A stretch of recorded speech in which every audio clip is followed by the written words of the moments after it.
This morning, Stella Hayes, the woman I once picked up off the street and then dumped, stormed into my office holding an acquisition contract.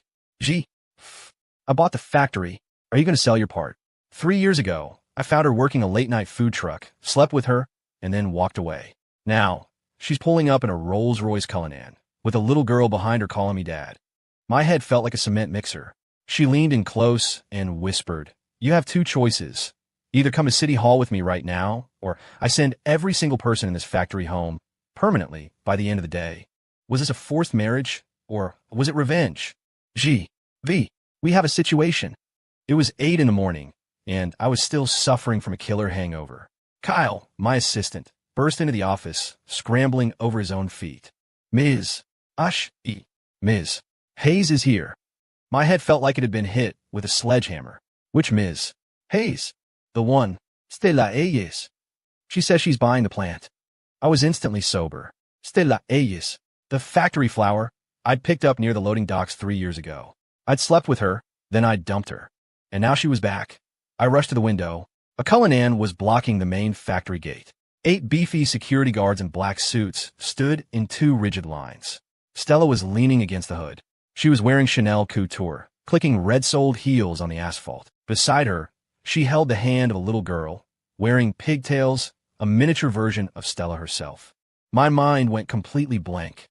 We're toast. This wasn't a friendly reunion. This looked like a hit job. Tell her to wait. I roared. Tell her I'm at a vital board meeting. What meeting? A familiar voice cut through the air behind me. Cool, sharp, and laced with thorns. I froze. Stella Hayes was already standing in my doorway. Her bodyguards were blocking the exit. She held up the contract folder, shaking it slightly. Julian Vance. I bought the factory. She paused, her gaze raking over me. Including you. Name your price? 3 years. She was thinner, harder, and definitely more expensive. All that small-town grit was gone, replaced by an edge that looked like it could peel the skin off a man. I swallowed hard. Stella, that's a hell of a joke. Who said I was joking? She slapped the contract down on my mahogany desk. The words acquisition agreement were glaring red and massive. Sign it, she instructed, or I tell every single person in this plant to clear out by closing time today. Your choice. I stared at her, trying to find a hint of a smile, a flicker of deceit in her eyes. Nothing. Only icy resolve. And was that hurt? Did I misread that? The little girl behind her peeked around Stella's hip. Mommy, is this Daddy? Daddy. My legs nearly gave out. I almost collapsed onto the floor. Stella smiled. It was a cold, brittle smile. Leah Vance. Say hello to Daddy. The little girl chirped, Daddy. A stampede of 1,000 nightmares raged through my brain. 3 years. She actually had my kid? And named her Leah Vance. My voice trembled. Stella, you can't be serious. Serious about what? She walked around the desk until she was standing directly in front of me. Her heels hammered against the hardwood, each click matching a painful beat in my heart. 3 years ago, who slept with me and then bolted? Who said I was just a blue-collar worker, just a bit of fun? Who gave me $20,000 and told me to get an abortion? My face went white. I had said those words. That morning, I hadn't looked back. I'd tossed the debit card onto the nightstand. Take the money and disappear, I'd instructed. Don't think you can leverage a baby. A factory girl doesn't belong in the Vance family. Thinking about it now, I wanted to strangle my past self. Stella's finger traced the line of my jaw. Julian Vance, how the tables have turned. Now, do I belong? Behind her, the old factory workers were gathering, watching the show. Martha, Mr. Peterson, Mike the foreman. Their eyes were bulging out of their sockets. Martha yelled up, J.V., is that beautiful girl really your wife? And the baby is that big already? Mr. Peterson chimed in. Young Vance, you're a secretive one. I was socially dead, right here in the factory, the place where I grew up. Stella leaned in close to my ear. 3 seconds to decide. 3, 2, I'll sign, I shouted. She shoved a pen into my hand. But what she gave me wasn't the acquisition contract. It was a marriage license application. I stared blankly. Stella, are you messing with me? I am, she grinned, sly as a fox. I've been messing with you for 3 years, and I'm not done yet. I'm not just going to mess with you for the rest of your life. I'm going to make your entire factory work for me. She flipped the acquisition contract to the last page. The purchase price was listed, $1. My vision swam. The entire plant sold for $1. To her. Now she was my boss, and I was hers. This woman was ruthless. Daddy, why are your eyes red? They looked up at me. I wanted to say, Because your mother is driving me insane. But looking at that small face, the words changed. Daddy is happy. Stella raised an eyebrow. Good. Happy is good. 2 o'clock this afternoon. City Hall. Don't be late. If you are, I'm laying off the entire staff. She turned and left. The bodyguards followed. The Cullinan sped away, leaving me holding a marriage license application and surrounded by the intense gossip of the entire factory floor. Kyle crept closer. V. Eating soft rice now, are we? Get lost. I kicked him lightly. I looked down at the form. Fiancé name, Stella Hayes. Fiancé name, Julian Vance. Marital status, single. I gave a bitter laugh. Single? The kid was 3 years old. How is this single? My phone buzzed. A text from Stella. P.S. We're something formal. Ditch those ripped jeans. You're my property now. You need to look respectable. I squeezed the phone. A complex mix of emotions churned inside me. 3 years ago, she wore factory scrubs and cooked me ramen in my kitchen. Now, she drove a Cullinan and was forcing me to the altar. Who was to pray here? I looked out the window. The Cullinan was gone, but she'd left behind a daughter. Liao was standing below, waving at me, her eyes curved into a sweet smile. She looked exactly like me. No, she looked exactly like her mother. The woman I called just a bit of fun 3 years ago. Now she was back to playing for keeps. I dialed my mother's number. Hey Mom, your son might be marrying a highly successful woman and becoming a house husband. 3 seconds of silence followed. Then came Eleanor Vance's legendary shout. Julian Vance, get your butt home and explain yourself right now. I hung up. Explain? I couldn't even explain it to myself. Stella Hayes' game. 3 years in the making. And now, checkmate. What was I supposed to do? I stared at the marriage application. 2 o'clock. 6 hours left. 6 hours. Where could I possibly run? I couldn't run. Not since I picked her up at that food truck 3 years ago. I had already lost. This was just a reveal.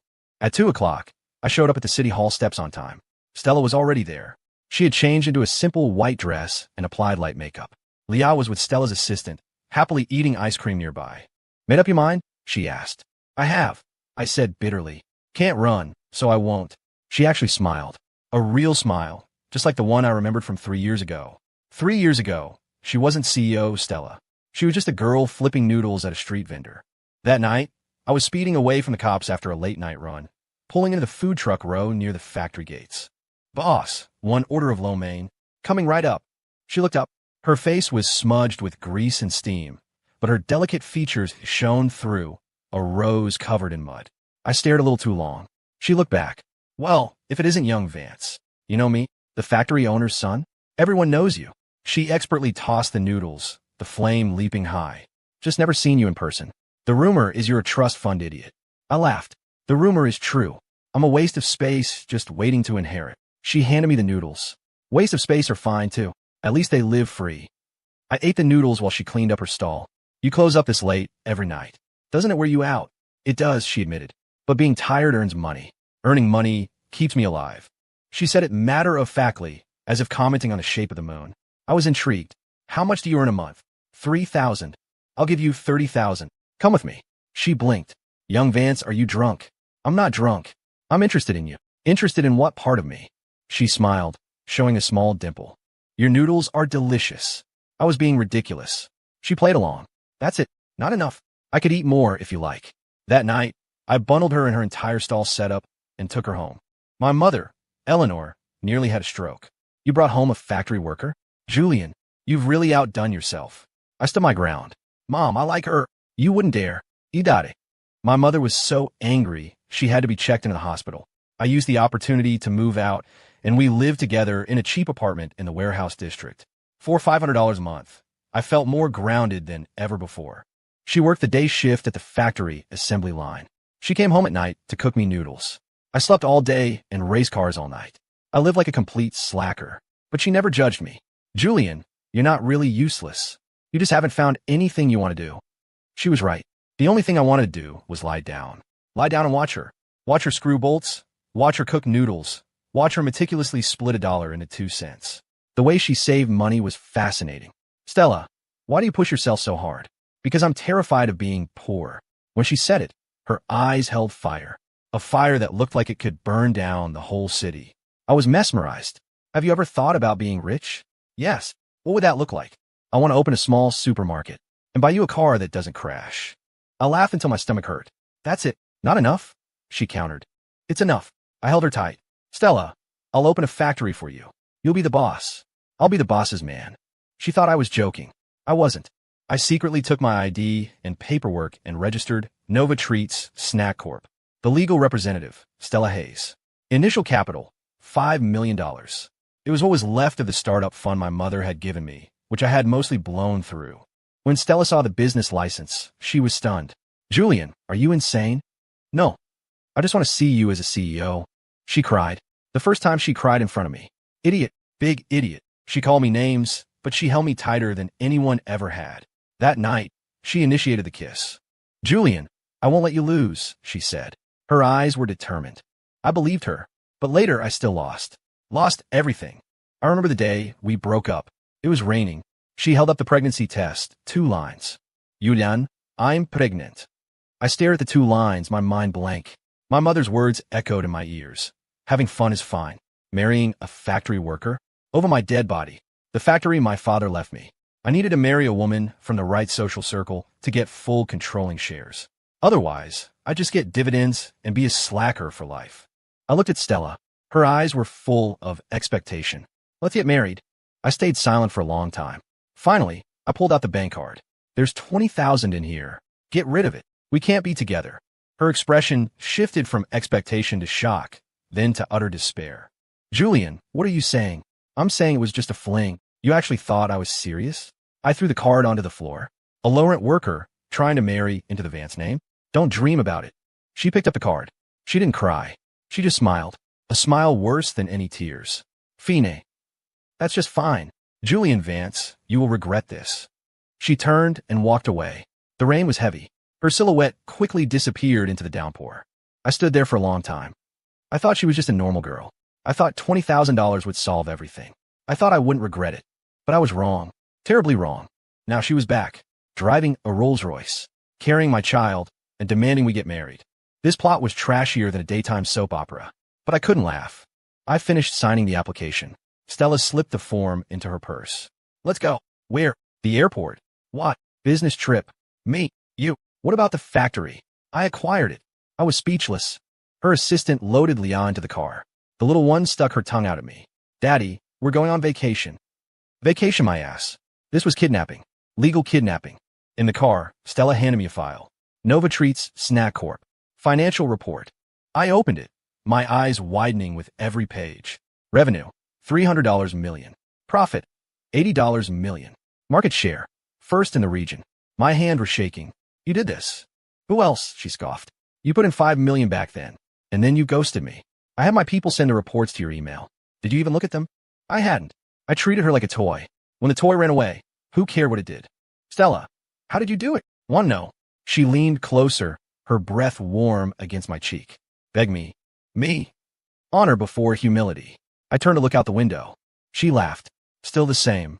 Always stubborn. She sat back and began to tell the story of the last 3 years. After she left that day, she didn't get the abortion. She took the $20,000, rented a small workspace, bought a used packaging machine, and researched recipes. She started making gourmet spicy nuts and snack mixes. Yes, the kind of snack that costs 50 cents to produce, but sells for $10 in a specialty market. She said, Julian Vance, you call me a factory girl, right? I decided to show you exactly what a factory girl could do. She slept only 4 hours a night. The rest of the time, she was doing assembly, tweaking the recipes, and chasing sales. She did the work of 10 people, all while carrying our baby. She fainted in the workshop 3 times and had to be rushed to the ER. The doctor told her to stay hospitalized. She refused. If I'm in the hospital, who runs the factory? Who takes care of the baby? She went to wholesale markets with her pregnant belly, pushing for sales. She got thrown out. She'd wait right by the door until the owner softened and gave her a 10-case order. She used that 10-case order to get the next order. Like that, she conquered market by market. A year later, she bought her first production line. 2 years later, she had her own brand. 3 years later, she acquired the factory that used to employ her. Now, she was acquiring me. The $5 million I invested back then was now worth $300 million. 60 times the original value. I listened, heart pounding. The child, when was she born? Last March. Premature, 7 months. I did the math. 8 months after the breakup. She was mine. Absolutely mine. Why didn't you tell me? Tell you. She sneered. If I told you, would you have wanted her? If I told you, would you have just handed me another bank card and told me to get lost? I had no answer. Indeed, if she had told me 3 years ago, I might have made the same pathetic choice. Stella, I'm sorry. How much is I'm sorry worth? She looked at me, her eyes complex. Julian Vance, I don't want I'm sorry. I want you, the whole package, including this factory, including everyone in this factory. It all has to be mine. She sounded completely possessive, but I detected a hint of lingering pain. She had suffered for 3 years. Now, she was collecting her debt, principal and interest included. Stella, what do you ultimately want? I told you, we get married, then you become the house husband. I'll support you for the rest of your life. Me? That line sounded awfully familiar. I had said something similar to her back then. I'll take care of you. Only back then, it was a proposition. Now, it was a marriage contract. Just as I was trying to figure out how to refuse, my phone rang. My mother, Julian Vance. Is Stella back? With a child? Get home immediately. Mom, don't call me Mom. If you don't bring that mother and daughter back here, she yelled. Don't ever step foot in this house again. She hung up. I looked at Stella. She was watching me, a half smile playing on her lips. Looks like someone is more impatient than you are. Come on, Julian. Let's go see your mother. And while we're at it, let's go see those relatives who are dying to watch you crash and burn. She knew everything. She knew every single thing. I closed my eyes. It was over. Truly over. My mother lived in the old money estate section of Ashton. The car pulled into the driveway. Eleanor Vance was sitting rigidly straight. After my father passed, she was the matriarch. One look from her could make the factory managers shake. Stella got out, holding Leah's hand. My mother's gaze landed on the child and instantly softened. This must be, hello, Grandma, I'm Leah Vance.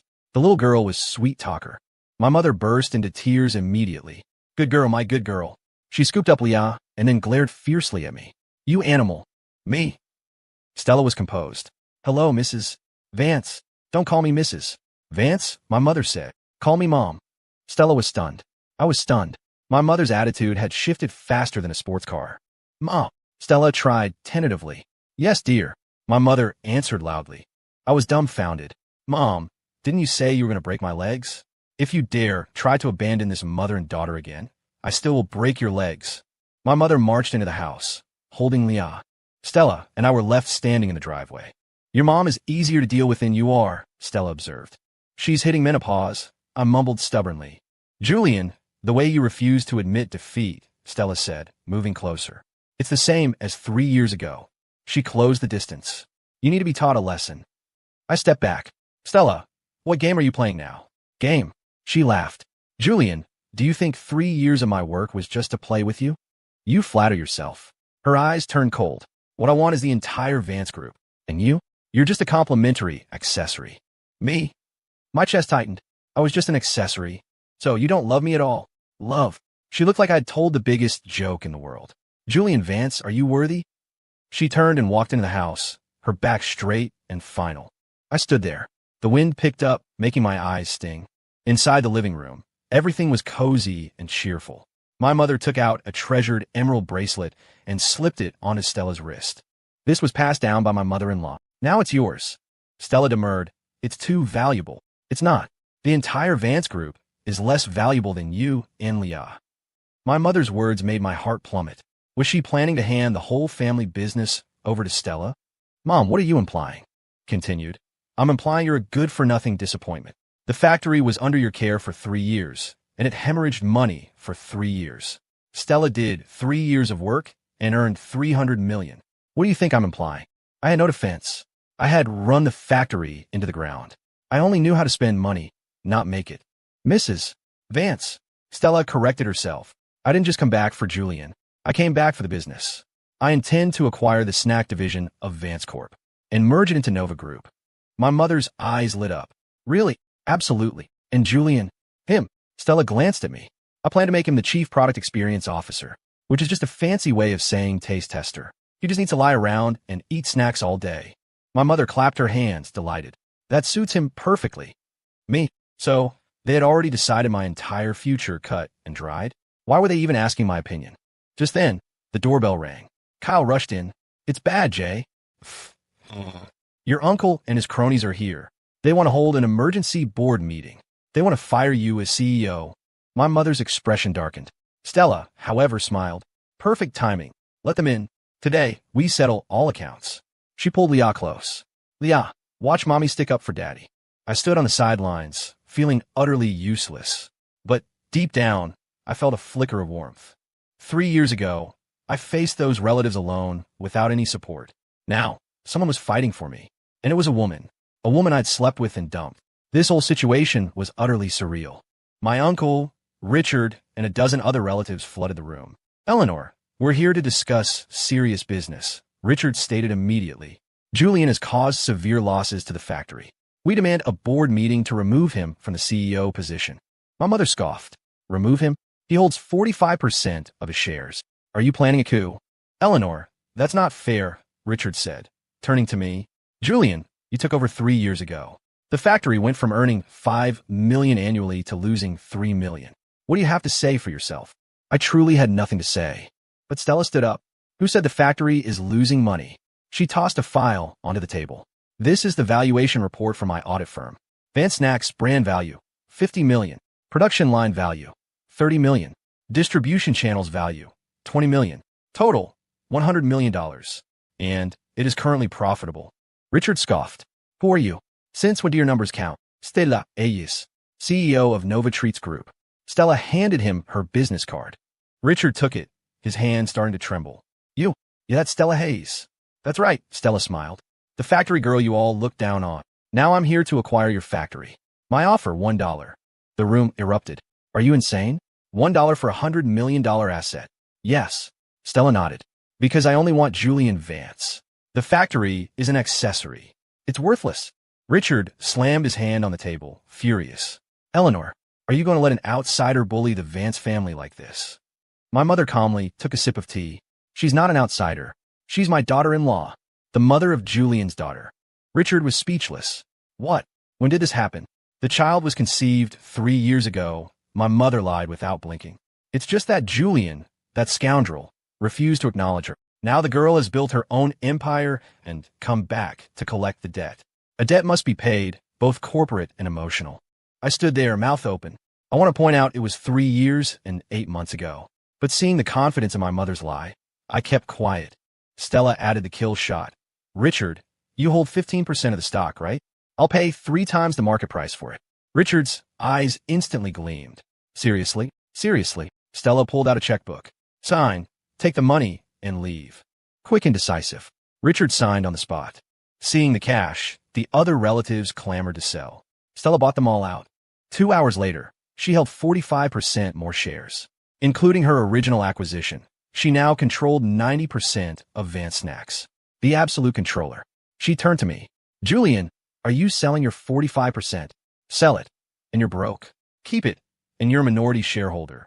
Choose. I gripped the marriage license application. I choose option 3. What's option 3? We get married, and I use our marital assets to make a counterwager. She raised an eyebrow. A wager? Yes. 3 years. I will return to you a snack empire bigger than Nova Group. If I lose, I leave with nothing. If I win, you belong to me. She stared at me for a long time. Julian, are you serious? I am. No regrets. I regretted it 3 years ago.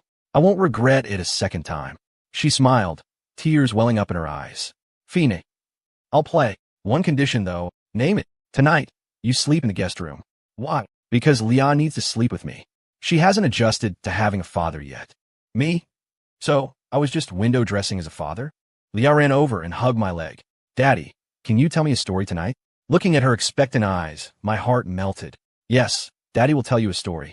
About what? About how one jerk lost the woman he loved the most. Stella turned her face away, so I couldn't see her expression. But I knew. She was crying. 3 years ago, she wasn't the only one who should have cried. Stella and I had a low-key wedding. It was held in the factory cafeteria. We served a buffet to all the workers. Martha was the witness. Mike the foreman drove a forklift decorated with flowers as the wedding car. Leah was the flower girl, scattering cheap plastic petals everywhere. My mother's face was thunderous the entire time, but she never let go of Leah's hand. Stella wore a white button-down shirt and simple makeup. She looked better than ever. I asked her, shouldn't we have a fancy wedding? She said, no need. You should have married me 3 years ago. This is just making up for it. You don't need extravagance for a makeup wedding. Just sincerity. I fell silent. Sincerity. Did I even possess that back then? After the wedding, we moved into Stella's sprawling 8,000 square foot villa. It felt empty. She said, "It needs a man of the house." I said, "Now it has one. A kept man, no less." She laughed. "You're the master of eating soft rice, Julian." She assigned me my new job. Every morning at 6 a.m., I took Leah to preschool. Then I came home to test new products. I recorded the texture, flavor, and suggested improvements. In the afternoon, I picked up Leah. I played with her until Stella got home for dinner. I protested. "Isn't this just a house husband?" "Yes. And the Chief Product Experience Officer title. That's the professional term for a house husband." Me. She really knew how to manipulate my perception. Leah adjusted quickly. She called me Daddy constantly. "Daddy, why do all the other kids' daddies go to work, and you don't?" "Because Daddy's job is to spend time with Leah." "Does Daddy have money?" "Daddy doesn't, but Mommy does." "Will Daddy be kicked out?" she asked cautiously.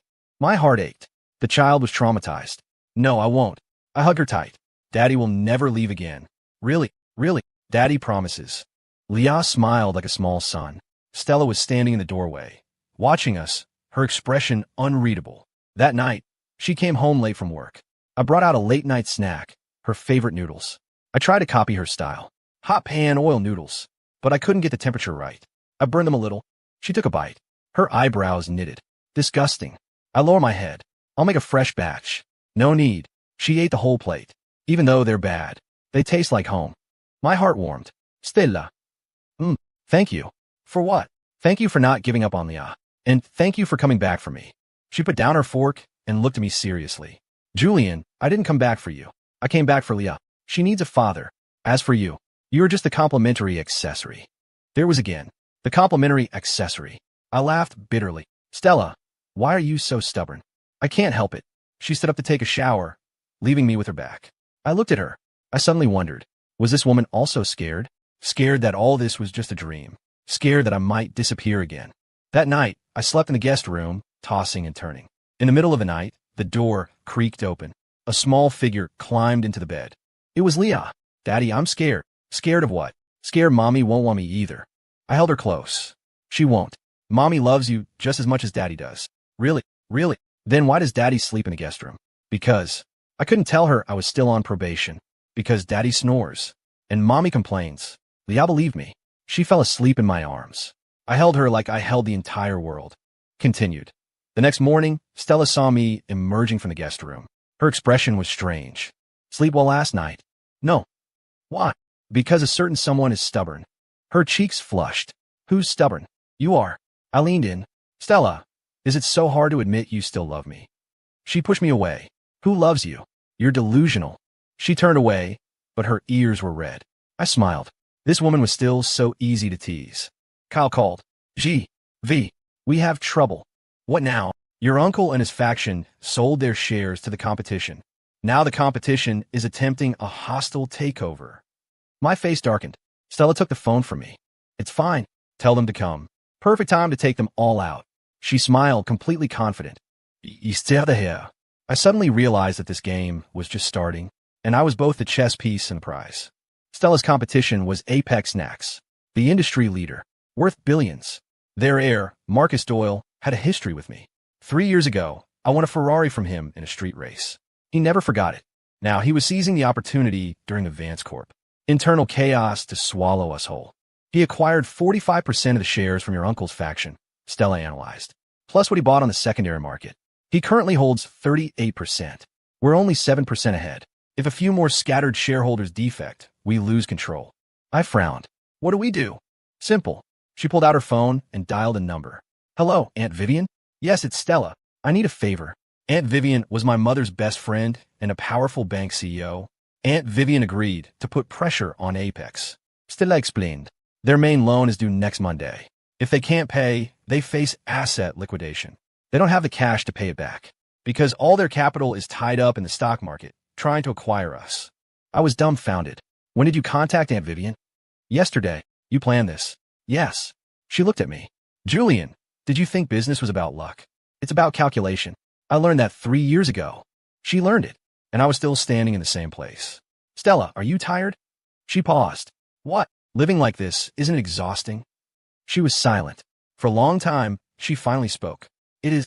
but it's better than being poor, better than being looked down upon, better than being abandoned by you. The last sentence was whispered, but it hit me like a ton of bricks. Heavy and painful. Stella, I'm sorry. Always the same line. She smiled. Julian, besides I'm sorry, what else can you say? I can say I love you. The words slipped out. We both froze. Stella looked at me, her eyes red-rimmed. Say it again. I love you. You're lying. I'm not. Then why did you walk away 3 years ago? Because I was a coward. Because I was afraid to defy my mother. Because I was afraid to lose the factory. Because you were stupid, she finished for me. Julian, you were a jerk. But this jerk wants to redeem himself now. Is it too late? She didn't answer. She turned away, her shoulders shaking. She was crying. I walked up and hugged her from behind. Stella, give me a chance. A chance for what? A chance to love you again. She struggled. Let go. I won't. Julian, don't push your luck. I am pushing it. You. She turned back to face me and kissed me fiercely. The kiss was wet with tears. It carried 3 years of bitterness. It held hate but also love. Leah stood at the doorway, covering her eyes. Mommy, Daddy, gross. We separated. Stella's face was tomato red. I chuckled. Leah, Daddy is comforting Mommy. Then why was Mommy crying? Because. Stella quickly cut in, because Daddy is a jerk. If Daddy is a jerk, why does Mommy like the jerk? Innocent question. Stella was stumped. I picked up Leah. Because Mommy used to have bad taste. But now, her taste is much better. Stella glared at me. Julian Vance, say that one more time. I dare you. I won't say it. I surrendered. I'll prove it with action. That night, Marcus Doyle called. Julian, I hear you're going to be a father. Mind your own business. It is my business. Your child is my leverage. What do you mean? Tomorrow, I'm holding a press conference. I'm exposing your abandonment and infidelity. You dumped your pregnant girlfriend. Do you think Nova Group stock will crash? I gripped the phone tight. Marcus, don't you dare. See for yourself tomorrow. He hung up. Stella looked at me. It's fine. I have a plan. What plan? She smiled mysteriously. Just wait and watch the show. The next day at the press conference, Marcus Doyle was gloating. He brought my uncle and some other relatives, along with several photos of me with various women from 3 years ago. Julian Vance is a playboy, a womanizer, and a faithless father, Marcus declared. 3 years ago, he abandoned his pregnant girlfriend. This resulted in the founder of Nova Group, Stella Hayes, becoming a single mother. Is a woman like this fit to be an entrepreneur? Is a company like this worth investing in? Flashbulbs popped nonstop. Reporters swarmed with questions. Stella sat in the audience, expressionless. I was desperate to rush the stage, but she held me back. Don't worry. Let the bullets fly. Marcus grew bolder. Today, I'm here to seek justice for Ms. Hayes, and for all women who have been abandoned. He was being sanctimonious. A reporter asked a question. Mr. Doyle, if you're seeking justice, why are you attempting a hostile takeover of Nova Group? Because. Marcus stuttered. At that moment, Stella stood up. She walked onto the stage. I'll answer that. She took the microphone. First, thank you, Mr. Doyle, for your concern. Secondly, regarding Julian and myself, I want to say this. She looked at me. He never abandoned me. The room burst into chaos. 3 years ago, we broke up because I left him willingly. I didn't want to burden him, because at that time, I was diagnosed with cancer. My brain short-circuited. Cancer? What cancer? She continued. Early stage stomach cancer. I thought I wouldn't survive, so I chose to leave. But he found me. He gave me a large sum of money for treatment, and he gave me a factory. He gave me the hope to live. Now I'm cured. Our daughter is 3, and we decided to get married again. She held up a marriage certificate, the one we signed this morning.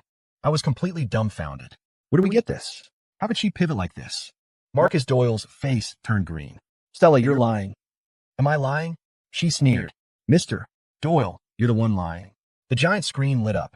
It showed video footage of Marcus bribing my uncle, and internal transaction records proving his illegal, predatory trading during the hostile takeover. Is this enough? She scanned the room. If not, I have more. You bribed journalists.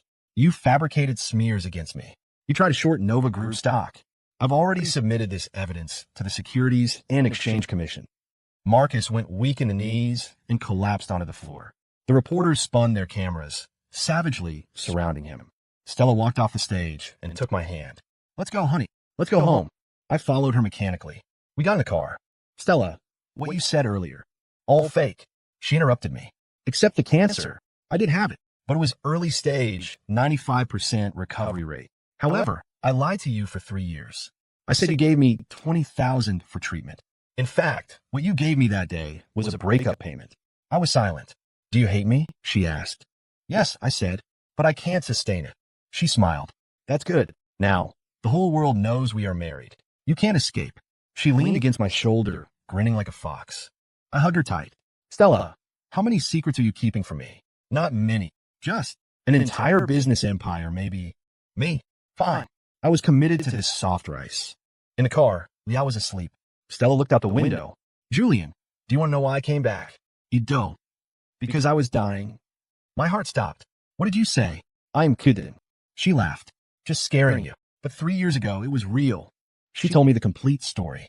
When she was diagnosed with early-stage stomach cancer, the doctor said she needed surgery and chemo. The cost would be at least $300,000. She had $100,000 in savings. She was short $200,000. She came to find me, hoping to borrow the money. Instead, she overheard the conversation I had with my mother.